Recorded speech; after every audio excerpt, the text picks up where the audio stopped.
Thank you. Next, we have the approval of the minutes. Action on approval of the minutes of the regular board meeting held January 24th, 2023. Is there a motion to approve the minutes from July 24th, 2023? So moved.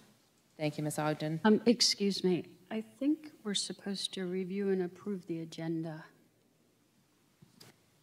Okay. Is there a motion to approve the agenda? So moved. Thank you, Mr. Osborne. Is there a second?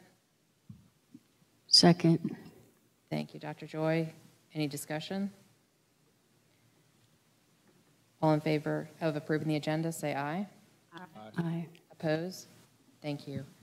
Next, we have action on approval of minutes of the regular board meeting held July 24th, 2023. Is there a motion to approve the minutes? So moved. Thank you, Ms. Ogden. Is there a second? Second. Thank you, Mr. Osborne. Any discussion? Hearing none, all in favor of approving the minutes from the board meeting held July 24th, 2023, say aye. Aye. Oppose? Thank you. Student recognitions. Do we have any student recognitions this evening? No, we don't. All right, thank you. It's a little early. They have another week of summer vacation, unlike our staff who, all of the teachers and service personnel, I believe they all started today, so welcome back. Next, we have citizens' comments. First up online, we have Ms. Bobby Block, followed by Arthena Roper.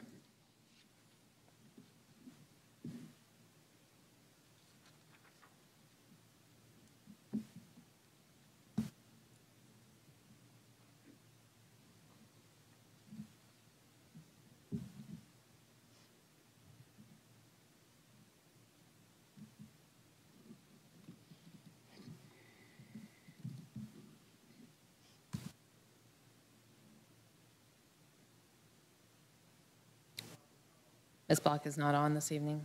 Okay. Next up, we have Arthena Roper. And just a reminder, speakers are limited to 3 minutes and prohibited from making negative or derogatory comments using a name or position by which an individual can be identified. Comments may not be threatening, profane, vulgar, abusive, or the speaker will be required to cease or her comments. I remember that. You remember that, don't you? I do remember that. When you were on this side of the table. Yes, yes. It's been 4 years. Oh, my gosh. So, good afternoon or evening, honorable board members and Dr. Bishop. My name is Arthena Roper, and I am here with an invitation and an announcement. So, as mentioned, I used to be a board member, and now I serve as a magistrate. Still in the community, still serving, and I appreciate what the board always did. And I wanted to figure out a way that I could kind of help with some of the community connections that we can have here. So the first invitation is for you and the community to come to the African American Cultural and Heritage Festival that will start on Thursday. It starts with a youth block party, and it goes on Friday. There's an activity. Saturday is the parade and the festival. And on Saturday, we also have our Jefferson County Youth Fair. Now, before I became a school board member, I used to work for West Virginia University Extension Service, who is the primary sponsor of the youth fair. So my invitation is for you to come to the block party. And when I say you, I mean everyone listening, the community. Because at the block party, we have fair tickets that we want to incentivize students to participate in, like a scavenger hunt. And those who participate, and parents who participate, we will give them a free fair pass. Because actually, starting Thursday until school starts on Monday, it's all educational, and the students are all of ours. And so that's your invitation and the announcement. We have 100 fair tickets that we want to give away in a fun way. a participatory way. And we just hope to see you there. And do you have any questions about what could take place or might take place? Or would you like to be on the scavenger hunt? Because I was thinking about putting one question that a person can find a public servant, either a school board member or someone else who is in office. I would, but I'm not allowed to respond. Oh, Not allowed okay. to respond. Okay, all right. All right, then. You just can't hear me. Thank you very much, Mrs. Roper. Okay, and I do hope I didn't go over my 3 minutes. I forgot to set my timer. We got 5 seconds. 4, Okay. 3. Thank you. That's all, and it's good to see you all again. You too. All right. Ms. Block is on? Okay.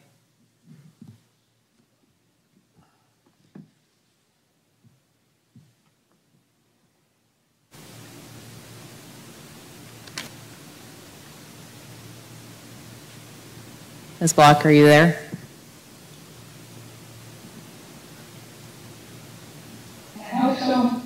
Yes, ma'am, we can hear you. Whenever you're ready, go ahead.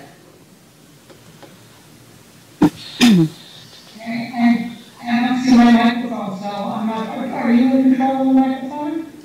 We can hear you, so whenever you're ready, go ahead and start, please. Thank you, appreciate that. Anyway, the JCBOE needs to be proactive and participatory in the development of the comprehensive zoning plan.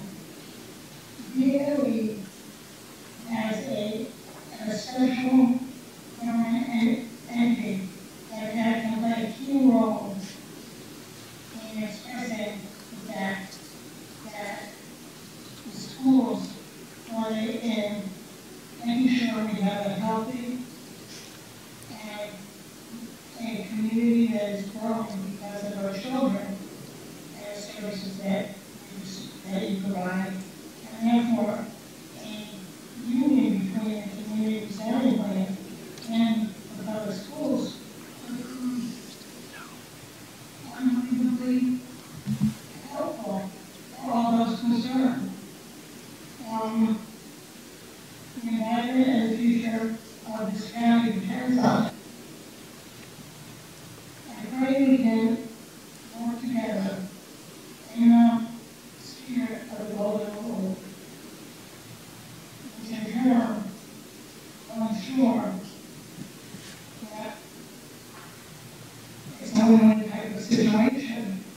And even urging the DOE to reach out to the planning commission as soon as possible. Be informed discussions or a participating in a formal testimony until the end of September.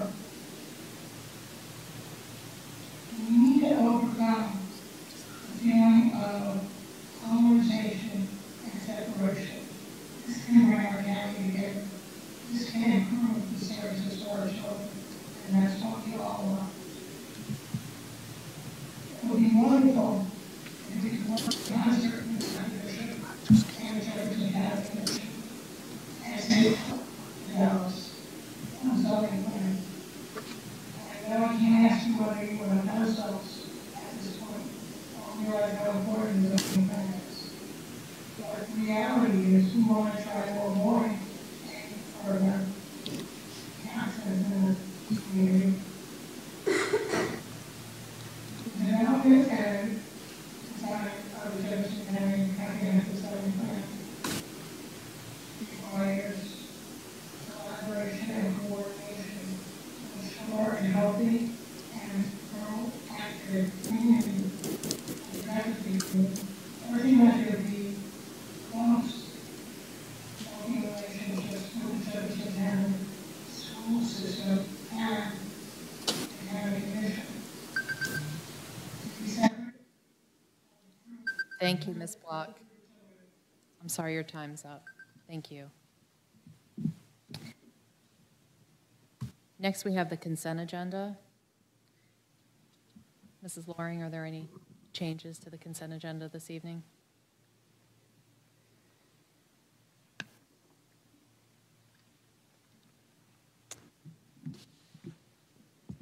Good evening. There are no changes on the agenda that was presented to you this evening, but we do have one introduction that we'd like to make this evening.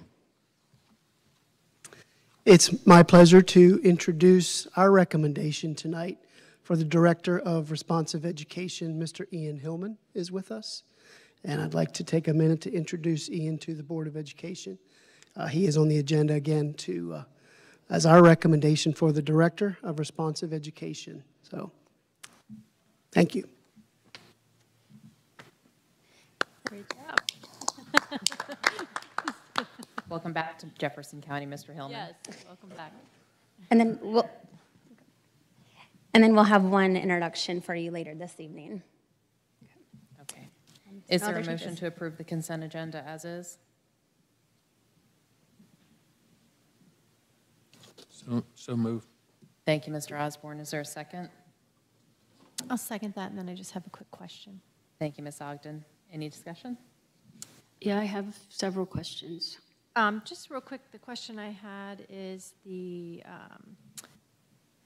under the creation of positions piece about the transition of the IT technician position to the board media specialist. Just if you could explain kind of what that is or how that's working.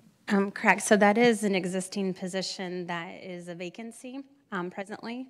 That position is unfilled, and therefore, when there are vacancies, it's an opportunity to look at the needs of the district in that position to see if it's fulfilling the needs of the operations. And it's not. It needed to be expanded to continue to run the board meetings, meetings of Jefferson County Schools, website. Right now, this position is responsible for managing the website and all of the websites. I don't think that's understood as far as the expansiveness of this role, is that it's not just the Jefferson County School website, that each school has its own site that needs to be administered as well.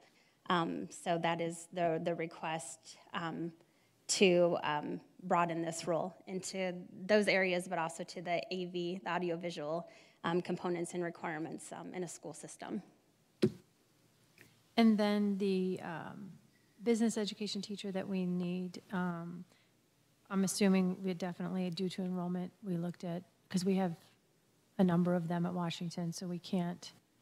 Yeah, it's not alone enrollment driven for this role, because we had students who were in the initial business classes that were started this year. And so what this job needs to do is order to supply the growth into the next level of the classes.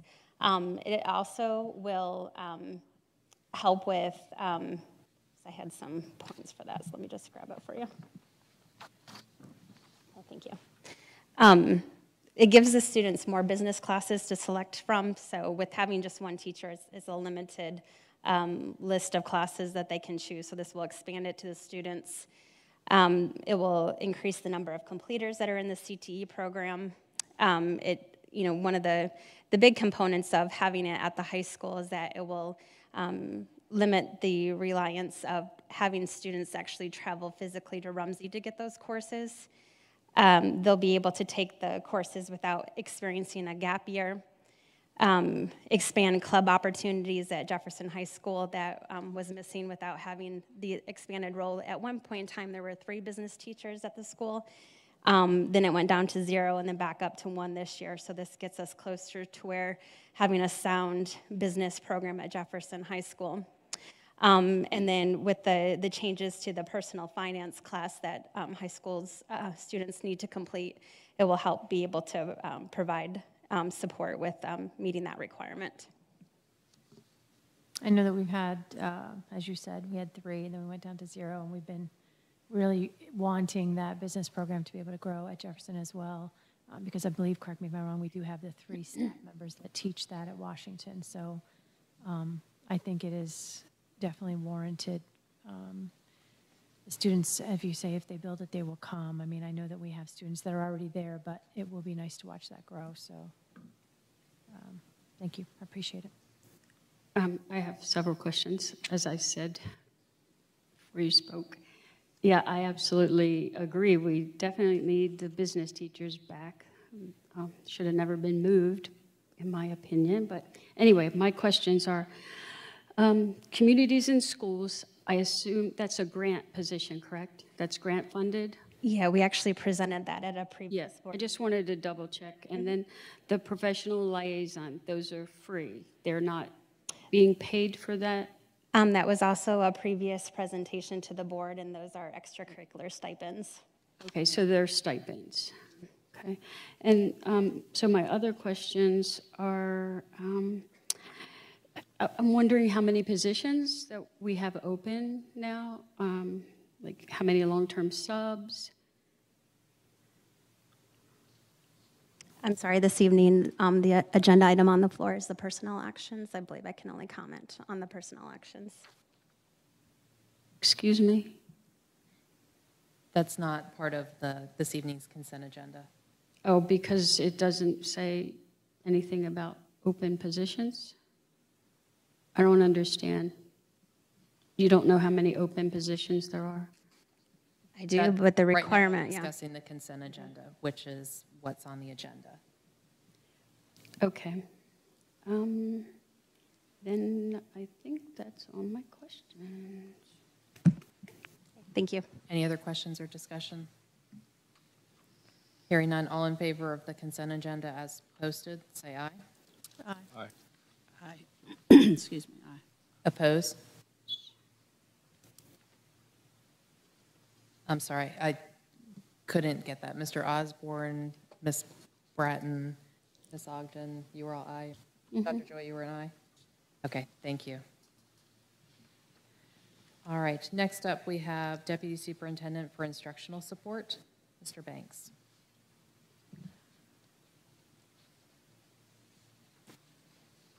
Good evening. Good evening.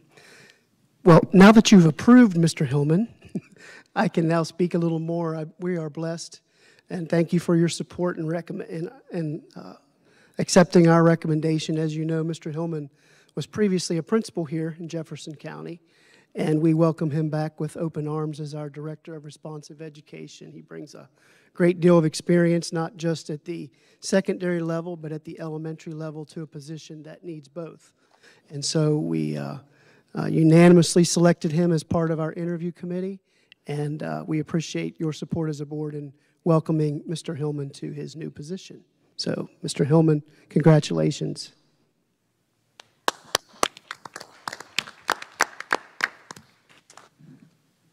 Okay, I'm here to fill you in on what we've been doing for the last couple months. The Leadership Academy, we just finished up. It was on August 2nd and 3rd, and I've brought the agenda for you so you can see what we presented to our leaders in Jefferson County. Safety codes was a big part of what we talked about. Obviously, we consider safety the very utmost, most important thing that we do in school. We had a lot of different activities integrated into the Leadership Academy. We welcomed the West Virginia Teacher of the Year to come speak, who, by the way, was a teacher here in Jefferson County, Amber Nichols. We had a presentation on student engagement, and we will continue that engagement theme throughout our principal meetings as we offer PD to our instructional leaders throughout the year. Jen Moss did a great activity with finance. Yes, an activity on finance, and she made it a good one. Leadership expectations are always, our principals always want to know, can you please just let us know what it is you need us to do? And that's what that's about. We did an activity on attendance and talked about data. The afternoon for that first day was really related to Dr. Gibson and your work on the racial slurs. We had Dr. Jaquita Howard-Bostic here with us to work with our administrators. Day 2 brought the science of reading, which I'm happy to say Jefferson County is far ahead of the state in our implementation of the science of reading. The resource binder, I just wanted to mention, that's a resource for our principals that we put everything in one place so it's really easy to find information that they need. It's right at their fingertips. Be Curious, Not Judgmental was a presentation Dr. Ebersole and I did. We got into some legal things, Title IX update, which is always changing. And of course, as you know, we always have new administrators, so we're always catching people up as well. Legislative update from Howard Sufer. I'm sure as board members, you've probably heard Mr. Sufer speak, and he was just a delight to have give us the updates. And we wrapped it up with what would you do? We had some legal scenarios for our administrators to work through, and then finally a message from our superintendent, Dr. Bishop. So that was our Leadership Academy. It was a 2-day fair at the NCTC. It was really, really nice event.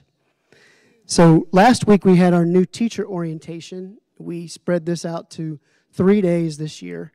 We wanted to make sure that we got classroom management in to this event. We offered a classroom management professional development over the summer, but as we continue to hire people, we want to make sure that we continue to offer that so we catch everyone. So that classroom management piece was offered on the 3rd day, and one of the biggest reasons that we elected to expand it this year. So the first day, all of our new folks got their laptops, and then we had a breakfast that was sponsored by the WVEA, introduction by welcomed by Dr. Bishop.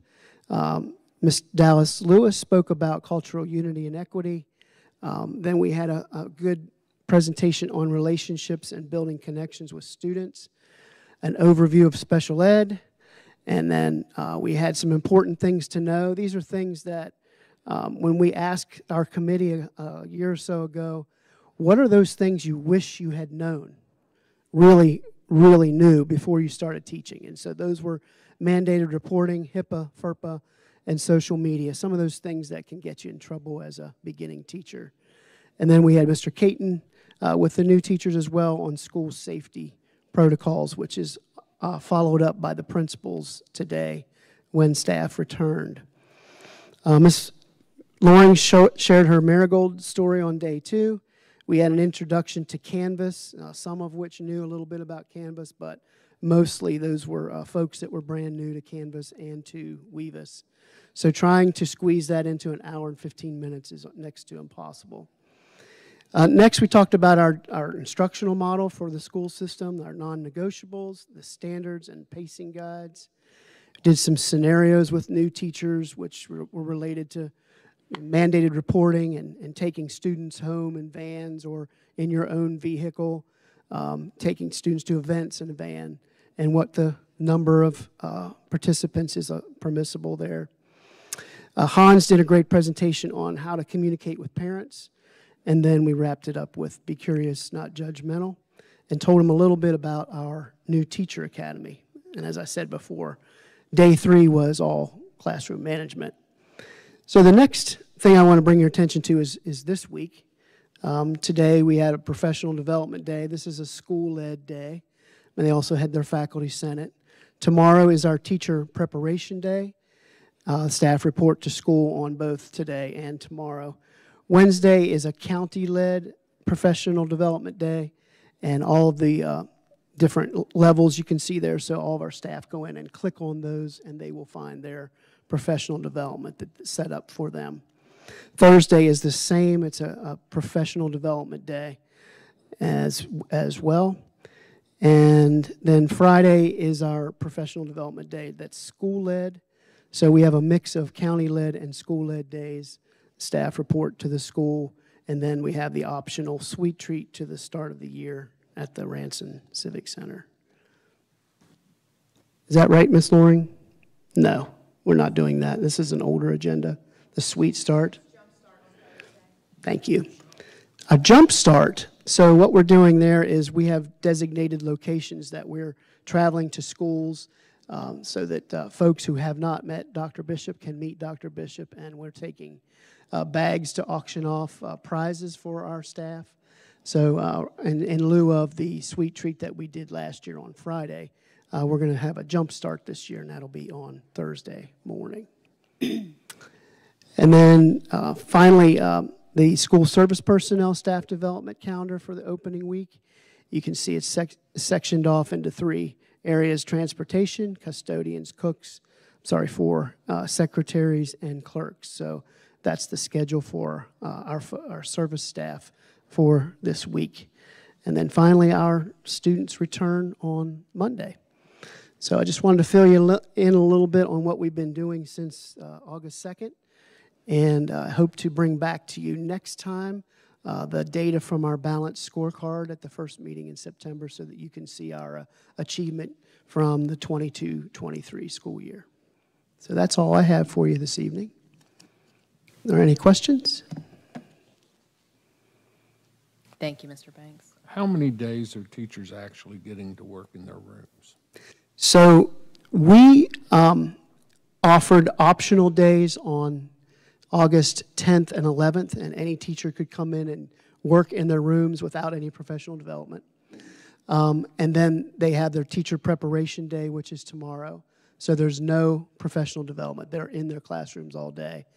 And then we also give teachers the morning of Thursday, because unfortunately we have a lot of mandated trainings that teachers need to take online. So they're given time on Thursday morning to complete those trainings. So they had 2 days last week, a day tomorrow, and then time to work on their PD online on Thursday. So I guess 3.5 days.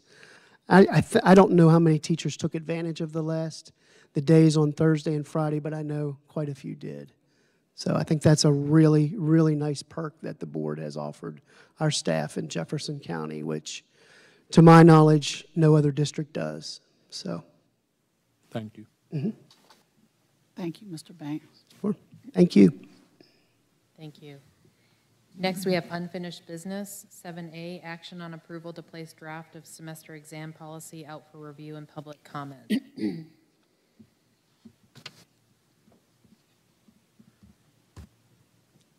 Ms. Skinner, if I may, the wording that you received from the semester exam committee, in my opinion, coming from the outside in, does not match what was mentioned as part of the report back in May.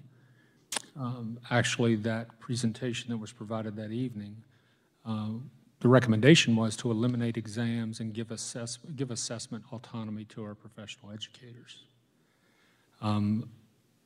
I read that last sentence in the proposal that you don't endorse it or administer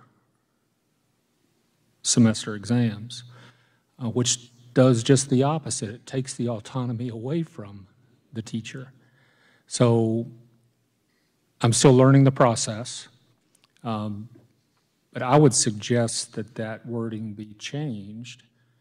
And even if it reads as such, Jefferson County Schools gives assessment autonomy to professional educators. Because the way it looks, the way I read this particular proposal, recommendation is that we don't endorse or we do not administer semester exams. Yeah, I completely agree with you.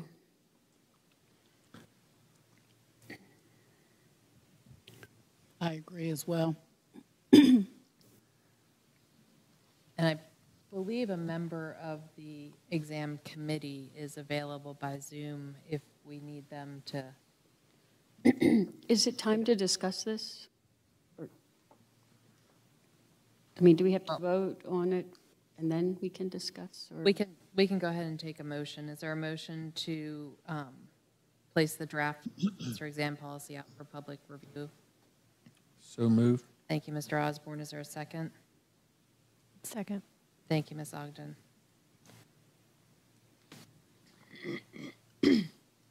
Now we can discuss it? Yes, ma'am. Yeah, when the committee gave their presentation, they acknowledged that that research shows that the best thing for students is to have the semester exams, but that the reason they were recommending against the exams was more for the teacher's benefit.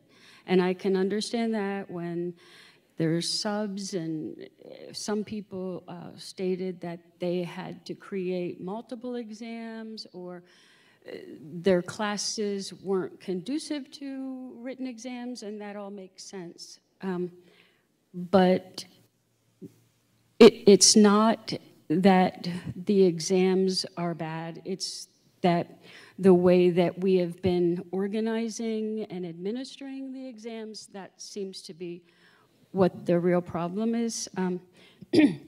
When I was at Jefferson, the math department, we each created one exam for the subject we taught. So there would be one Math 1 exam that all the Math 1 students took, because there were basic skills that we thought they should have learned in one semester of Math 1. The Math 2 teacher, one teacher created the exam for all the Math 2s.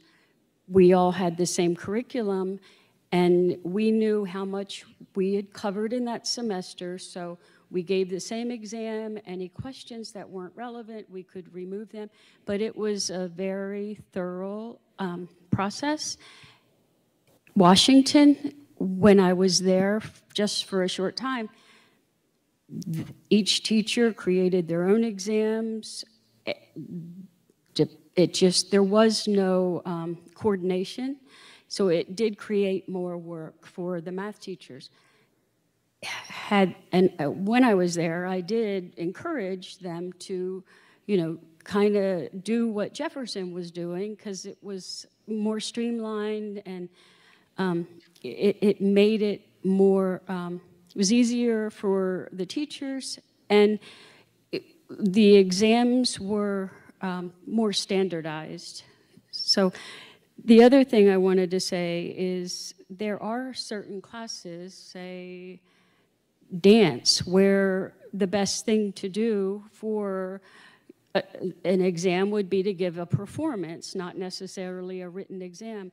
But classes like math and many science classes, it's really important to test that students have mastered the information or the skills, because going to the next semester in math or the next year in math is dependent on learning the information from the previous semester.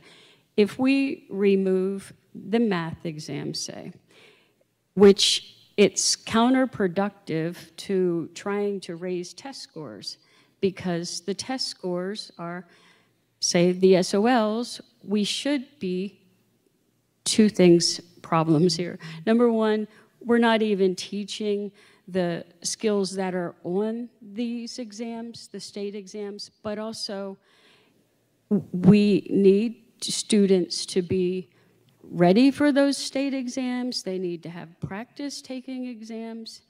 And I feel like it's a disservice to students to remove the exams. If it is,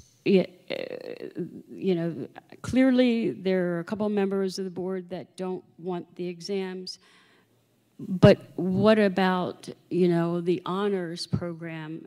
Perhaps those students could continue to have exams, because these students are getting more credit for the classes, and if they're enrolled in an honors class, they are probably more likely to be interested in a more rigorous curriculum.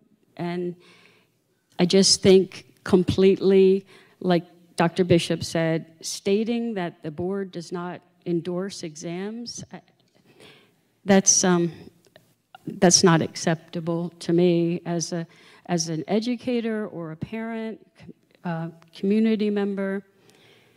I think that as a minimum, teachers need to have, they have the education, the experience, and we should give them the professional courtesy to make the decisions of what's best for their students and their departments.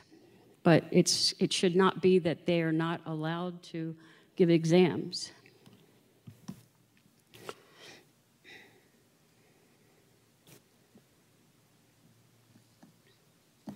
Okay, since nobody's talking, one more thing.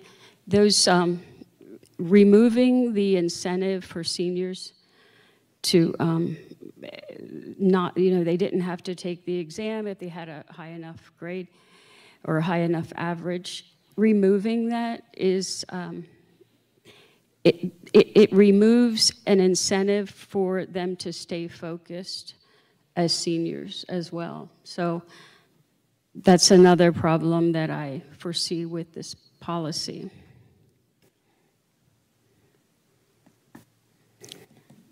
Any other comments? I would just make a couple comments. Number one, I do think, just because of what I've heard, that the teachers do still work that way, where they work together to be able to create exams in a way that is fair and equitable to students. So I want to give them, you know, definitely give them credit for that. Number two, I do believe that what at least I heard presented from the committee was not that they felt that giving exams was better, but we feel like blah, blah, blah. They put a lot of research into that and whatnot, and frankly came to the conclusion that the statistics show both ways, that many times the exams don't provide what they expect them to provide as far as a benefit, and that some of the top performing counties around actually do not administer semester exams. So trying to figure out what is the best thing to do for our students is what our goal needs to be. I, you know, again, have spoken very clearly about the fact that my issue is, you know, what are we going to do that makes it the most fair and equitable for all students? Our honor students, you're right, they'll take exams, they study, they'll do what they need to do. Does it affect them? Yes, we've seen the statistics of that as well, where it has dropped their GPA. You know, how many does it take out of the Promise Scholarship? How many does it take out of, you know, having to take a class or graduation? We have to look at all that data to try to figure out what is our goal. We test students all year long on the material. So to say that if we take away a semester exam, then we're not testing them, so we don't know if they know the material to move forward, I personally believe is an unfair statement, because our teachers test them all the time. They end up losing about 2 weeks or more of instructional time doing a semester exam because of the prep work and whatnot for that exam, rather than continuing to teach content standards. We also do teach content standards all year round and then test on them. So I do think it is a debate we need to have. I do think also that, yes, giving teachers autonomy is a good way to do that. You know, then we are going to deal with the backlash of, well, this many students aren't going to take that teacher because they don't want those semester exams. And that's how it's going to be. Or parents are going to complain that my student has this teacher and their grade dropped and they failed because they had a semester exam and this other teacher didn't.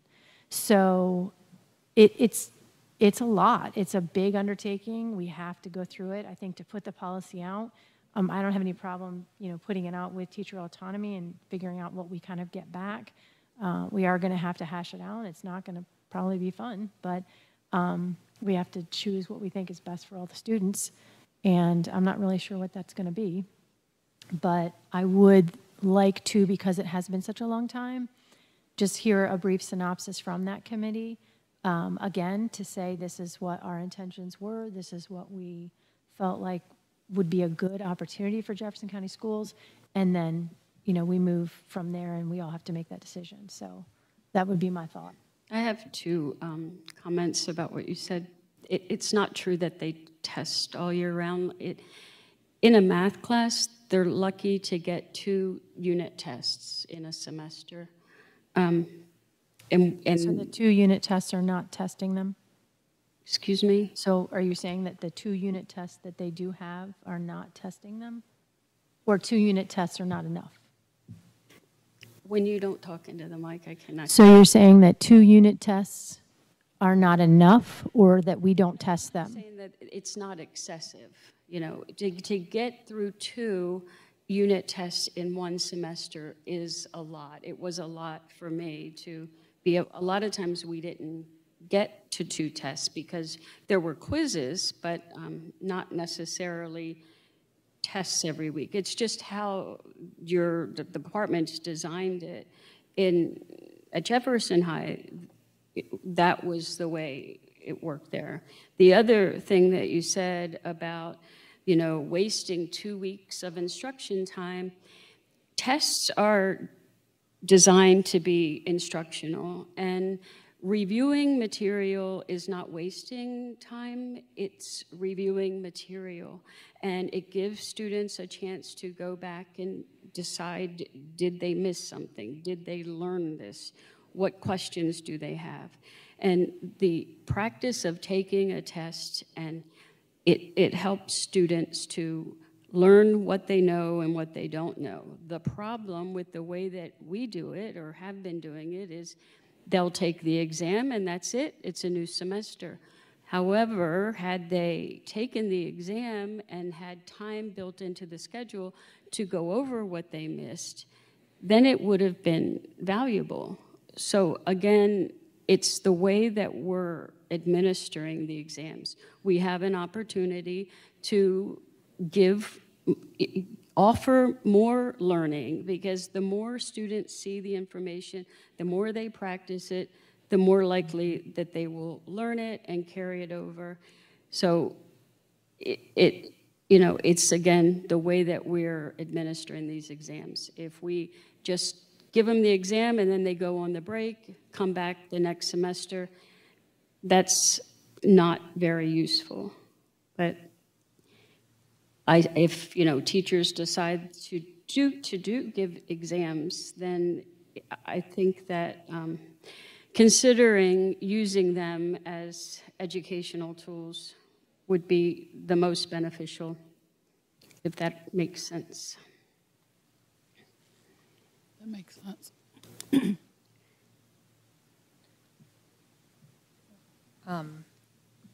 One of the committee members would like to give clarification, if that's okay with the board. Mr. Fogel, can you pull up Ms. Nicholson, please?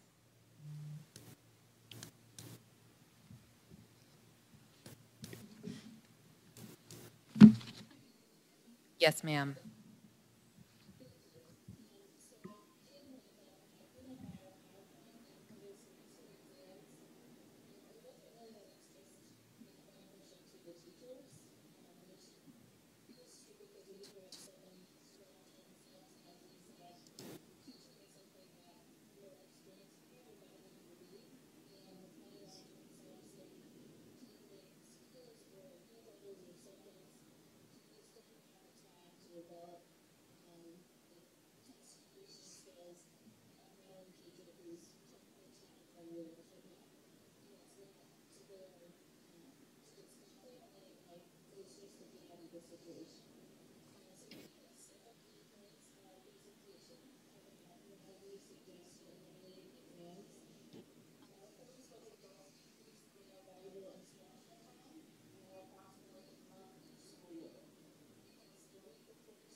I think I recall that we're supposed to give at least 2 tests per semester.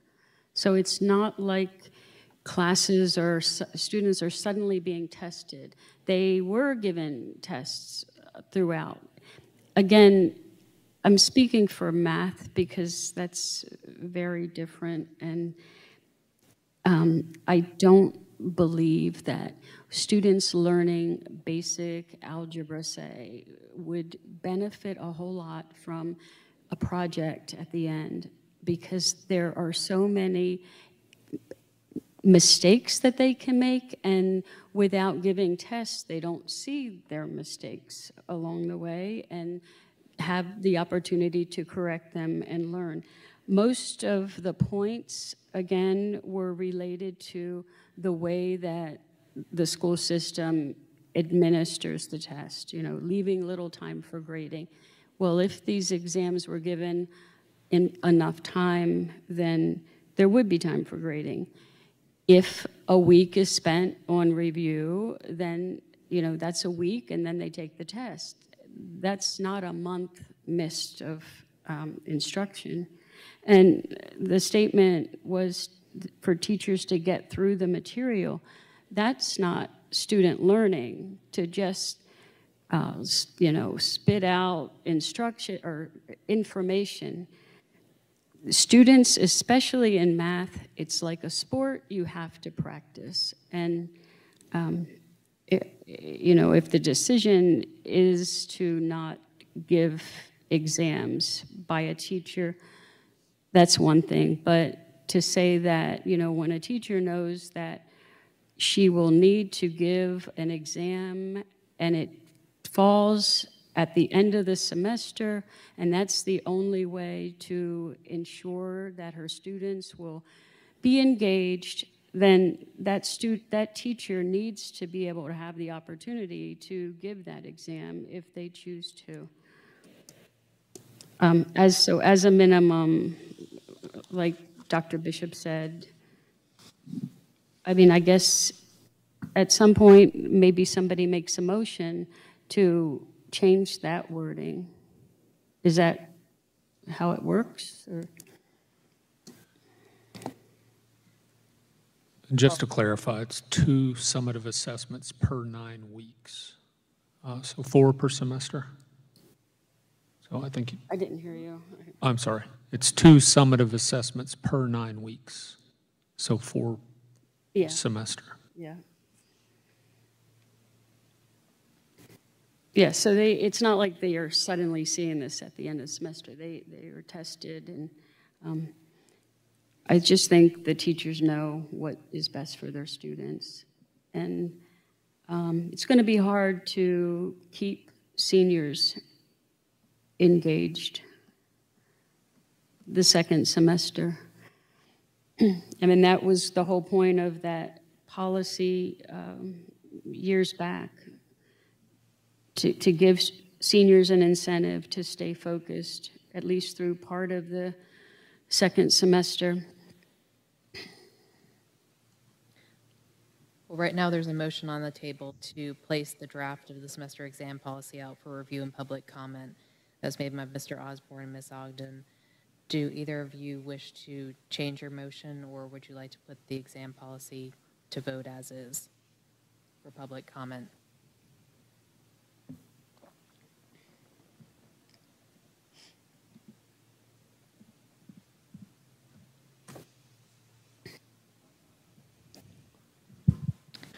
Dr. Bishop, can you just reiterate again for the public and myself as well, exactly what you think would be a good opportunity to change in that sentence? Sure. I would recommend that just the last portion change, the last sentence where it says, as such, Jefferson County Schools neither endorses nor administers semester exams. Change that to, as such, Jefferson County Schools gives assessment autonomy to our professional educators. Another problem with this is that red, the stuff in red is twice, so I think that would need to be removed.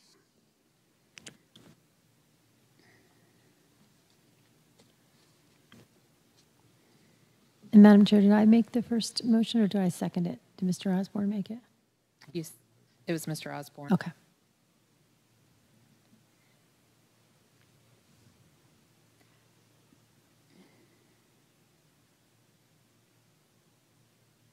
I don't know, I mean, what I personally would do at this point is put it out as written and then get public comment and review for 2 weeks. And then in 2 weeks, when we come back to visit it, then we could make wording changes or clean it up any. But it's contradictory, this statement. It says in the first sentence that educators should have latitude to provide instructional tools and assessment that meet the expectation for their courses and the needs of students within the classroom. And then completely contradictory to that, as such, Jefferson County Schools neither endorses nor administers semester exams. So on the one hand, you're sending the message that you have faith in professional educators, and you are leaving it up to them to create, if they so desire, whatever sort of assessments they want. As such, that doesn't even make sense. Those words, I think the clarity is needed in the fact that this is talking about semester exams. So you're going to give autonomy to teachers to be able to create assessments all throughout the school year, which they do. As I said, they test them all throughout the school year. It's what is the benefit or not benefit of a semester exam? So again, is it a full semester? Is it a 9-week semester? Is it, what are we talking about? Are we talking about first semester and second semester? So we're basically talking about 2 exams per year. We don't endorse and do any other test you can give. So you can give a unit test as your semester exam, if that's what you prefer to still do. And that's where the clarity is going to need to come in my opinion. Well, if it says you should have the latitude, then you should have the latitude. And not suddenly, but not in this case. I would agree that we put it out as worded now and see what kind of feedback we get. Thank you. All right, so the motion on the table right now is to put the exam policy out for review and public comment as worded originally. There's a motion and a second. All in favor, say aye. Aye. Oppose? Oppose. I oppose. Okay, so 3, 4, and 2 against. All right, thank you. Next, we have possible action on the approval of a general contractor for Shepherdstown Elementary School bond project. Good evening, Mrs. White. Good evening.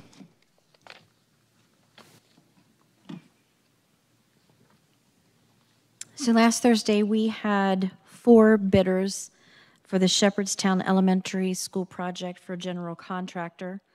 I'm going to review the contractor's name and their bids with you and then make a recommendation. The first bidder we had, and these are in alphabetical order, Breckbill and Hellman Construction Company with a base bid of $29,990,000. Dustin Construction with a bid of $27,988,000. Howard Shockey and Sons with a bid of $28,499,000. And Southway Builders Incorporated with a bid of $29,500,000. So we had possible action on the agenda. All of the general contractors have satisfied the requirement. So tonight I come before you to ask that you accept the lowest bid of Dustin Construction Incorporated to build Shepherdstown Elementary School.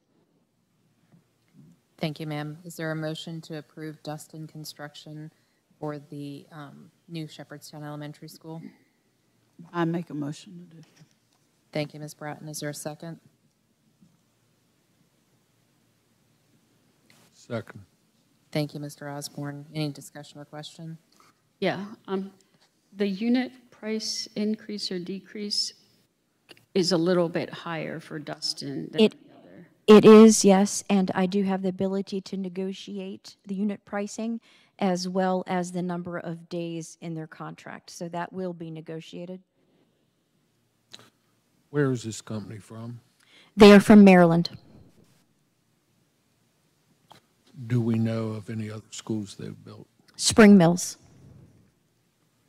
Spring Mills High School. Thank you. You're welcome.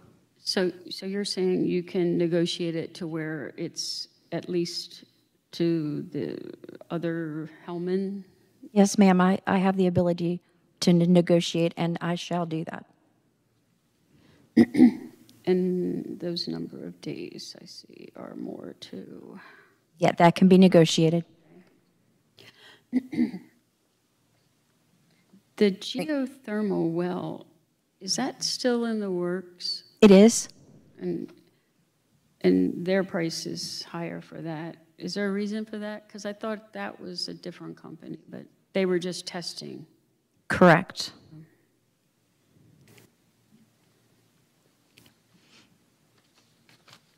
And the geothermal well, just for clarification, is for the HVAC system, correct? Yes. Mm-hmm.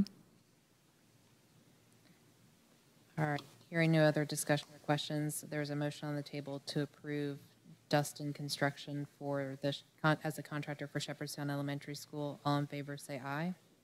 Aye. Opposed? Thank you, ma'am. You're welcome. All right, next we have action on approval of a contractor for asphalt services. We did have one bidder on this request for proposal. The pricing tier is per square foot. For 2-inch mill and overlay, $4. Demo of old asphalt and paving of new asphalt, $5 a square foot. New areas of paving, $4.50 a square foot. And paving over existing asphalt, or existing gravel, excuse me, $3.50 a square foot. I do recommend this vendor for approval. All right, is there a motion to approve Sloniker's Custom Paving for, as a contractor for asphalt services? So moved. Thank you, Ms. Ogden. Is there a second? Second. Thank you, Mr. Osborne. Any questions? Ms. White, how does this pricing, I guess, outlay with what we've had to spend, how things have increased?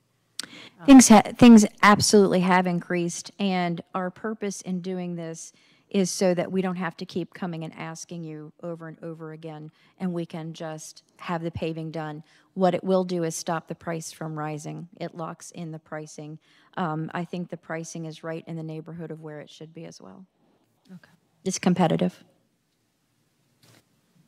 Thank you. He's a local contractor as well. Yes, he is. He's got a good reputation. Yes. All right, all in favor of approving Sloanakers as the contractor for asphalt services, say aye. Aye. Aye. Opposed? Thank you very much, ma'am. Thank you. Next, we have action to approve the bid from Perry and Associates for fiscal year 23, 24, and 25 audit. Good evening. I should start wearing shorter shoes when I come here or back up further. I'm here this evening because we had gone out to bid for our audit for the 23, 24, and 25 fiscal years. I'm asking or presenting the board with a recommendation to sign a contract with Perry and Associates as our audit firm for those 3 years at the sum of $93,000 for the Board of Education and all of the schools, and that money is already allocated in our budget. Thank you. Is there a motion to approve Perry and Associates for the fiscal year 23, 24, 25 audit for a total of $93,000? So moved. Thank you, Ms. Ogden. Is there a second? Second. Thank you, Mr. Osborne. Any discussion or questions? Yeah, I have some questions. How many bids did you receive? We only received one bid that covered the Board of Education and the schools. We had received one that was just for the Board of Education, and it would need to have both in order to meet the chief auditor's inspection requirements. Is there a reason you didn't attach it for the, the documents? Is that not? It didn't meet the requirements for bid for doing the Board of Education and the schools. The one bid that you did get, is there a reason why we couldn't see that? Like, where's the attachment? So the attachment was sent in board docs. I can certainly share that after the meeting with you. If you guys were unable to see the details of that, I can certainly share that with you. Is it not available to the public is my question, and I can't see it in board docs, but can the public, is that something the public is allowed to see, or is there a reason why they can't see it? There isn't a particular reason why. Okay. The format that I did for this meeting was the same format that was done 3 years ago. This would be my first meeting to send this forward this way, so I copied the format from 3 years ago with the auditors. Okay. There's just nothing in board docs. There's. I was able to pull it up. I have Yep. three I mean, I don't. attachments here. Do you see it? There's nothing. It's at the bottom of the. No, there's nothing in there. I have the attachment as well. Yeah, I Click don't, on I it don't know. and then go to the bottom. You'll see the three attachments. All right, so there's a motion on the floor to approve Perry and Associates for fiscal year 23, 24, 25 audit. All in favor, say aye. Aye. Opposed? There's nothing. Nothing. All right, thank you. Oh, it's moving. Can the public? Oh, okay. It wouldn't move. Next, we have consideration of financial incentives for substitute coverage. Thank you. Yes, for the last 2 years, you have approved additional pay for substitute teachers, and I wish that I could report that things in terms of staffing are better. We are, and our HR department is working hard every day, along with our principals and other staff who are involved in the hiring process. Substitute teachers continues to be one of the highest percentages of vacancies. It's approaching 78% at this point in terms of the nationwide staffing shortages. The proposal for tonight would consider taking what you've done the last 2 years, 21-22 and 22-23, and extending it another year to provide additional pay for teachers who are covering classes for their colleagues when they're out, or picking up additional sections when there is not a teacher, basically giving up a planning period to teach another course. From the period of January 1 of 22 to the June 30th of 22, we had 8,666 total jobs, 3,586 were filled, and this is all in the attached presentation. 2,793 unfilled, for a fill rate of 67.8. This past year was a little bit better when this was implemented. So for that same time period, that 6-month time period from January 1st of 23 to June 30 of 23, you can see 10,383 total jobs, 5,881 filled, no sub required was 2323 for a 79% fill rate. So the additional money seems to have helped. And the proposal for you to consider tonight is to add 1/7 pay plus $20 for substitute coverage for the entirety of the 23-24 school year. I think it was last year you applied it retroactively. It was adopted maybe in September or October, but it went back and paid those individuals who had covered classes. So I'm happy to address any portion of the presentation that you'd like me to address. This past year, just an order of magnitude, for the full year, there was $491,131.44 spent to accommodate the supplemental pay for staff. I have a question. Okay. The current unfilled positions, do you know what we're looking at? I do, but I want to stay on track, but it is related, so it's 34. 34. Professional vacancies. So that would require staff to cover sections of those courses. Do we need a motion to put this on the floor? Well, it doesn't specify action on the agenda this evening. So what we can do is we can go ahead and, thank you for your information on it. If we could put it on the next agenda as action, I don't think any of us would have issue supporting our staff or the coverage that they're helping us with. I have a question about this. We never ended the incentive last year, though, correct? The incentive last year was for that school year, so we would have to redo it for this school year, from what I understand. It specifically said 2022, 2023 school year. Okay, well, if you wouldn't mind having it on the agenda for next time for action for the substitute coverage, that would be great. Okay.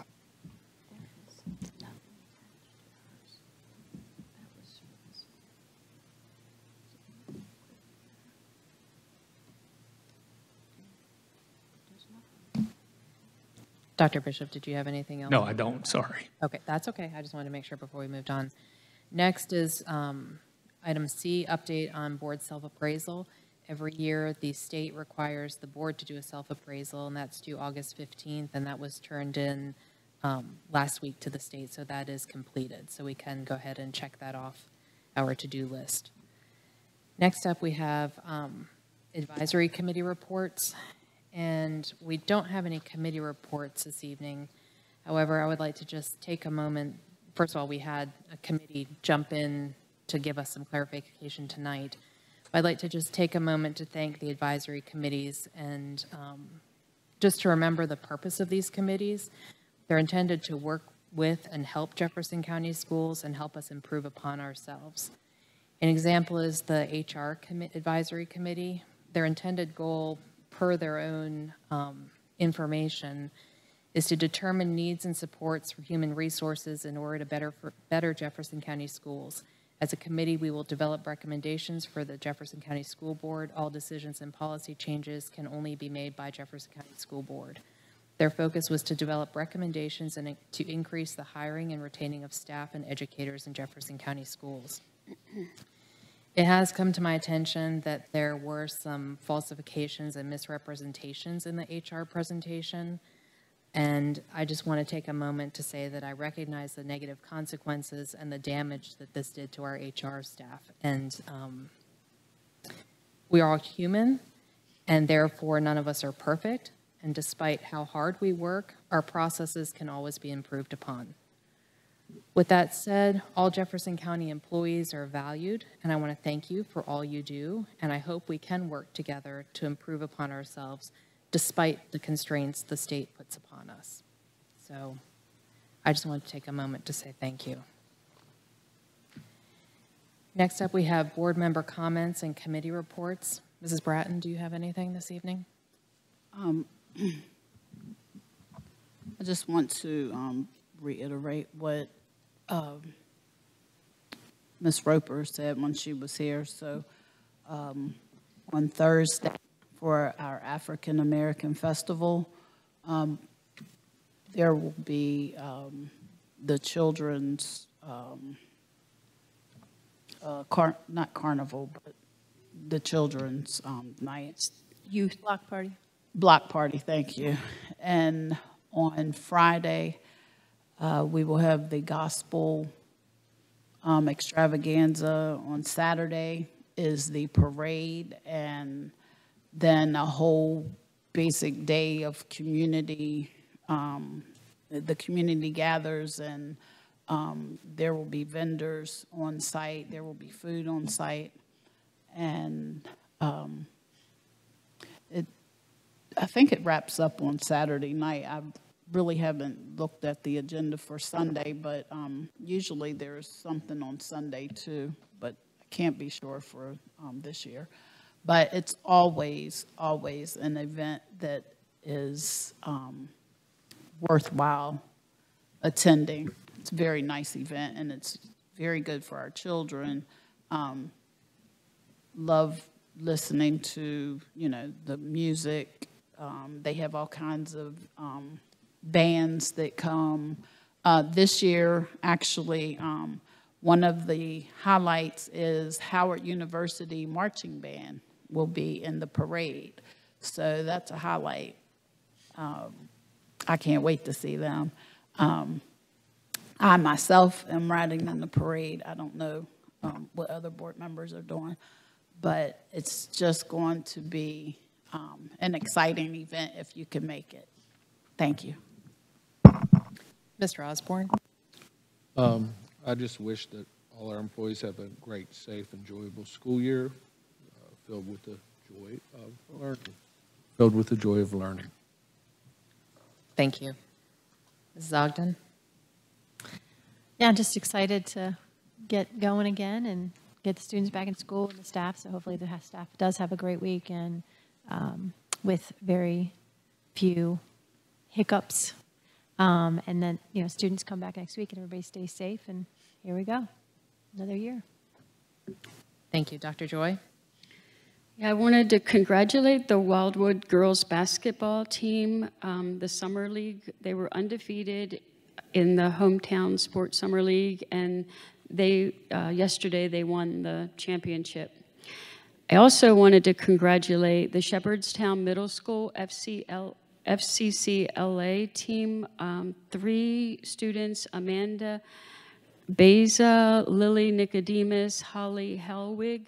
Their projects all won awards at the National Leadership Conference in Denver this past month.